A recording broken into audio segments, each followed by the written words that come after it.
আমরা সরকারি প্রাথমিক বিদ্যালয়ের সহকারী শিক্ষক। তো যখনই আমাদের গ্রেড উন্নতিকরণের বিষয়টি আলোচনায় আসে, তখনই সবচেয়ে বেশি যে কটাক্ষের শিকার হতে হয় তা হচ্ছে আমাদের শিক্ষাগত যোগ্যতা। অনেকে তো উপহাস করে বলেই বসে এসএসসি পাস মাস্টার। তো আজকের ভিডিওতে আমি আপনাদের সাথে প্রাথমিক বিদ্যালয়ের শিক্ষকদের শিক্ষাগত যোগ্যতার একটি পরিসংখ্যান শেয়ার করব, যেটি স্বয়ং প্রাথমিক শিক্ষা অধিদপ্তরের ওয়েবসাইট থেকে নেওয়া। তাহলে আসুন দেখে নেওয়া যাক। মোট বিদ্যালয়ের সংখ্যা 65,567টি। কর্মরত মোট শিক্ষক 3,84,981 জন। এর মধ্যে এসএসসি পাস মাত্র 11,736 জন, এইচএসসি পাস 53,114 জন, ম্যাথস পাসকৃত 38 জন এবং নার্সিং ডিগ্রিধারী 16 জন।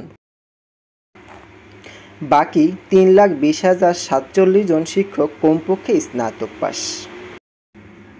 এর মধ্যে পিএইচডি অথবা এমফিল ডিগ্রিধারী রয়েছে 36 জন, মাস্টার্স পাস রয়েছে 1,56,579 জন, স্নাতক সম্মান পাস হচ্ছে 21,435 জন, আর স্নাতক পাস 1,04,061 জন।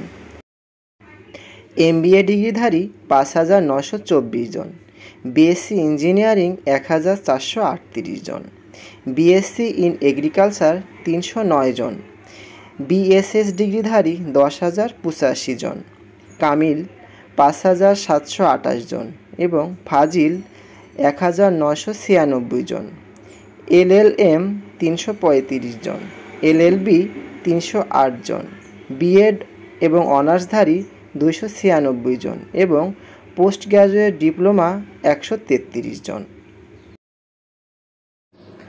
এ তো গেল শিক্ষাগত যোগ্যতার পরিসংখ্যান।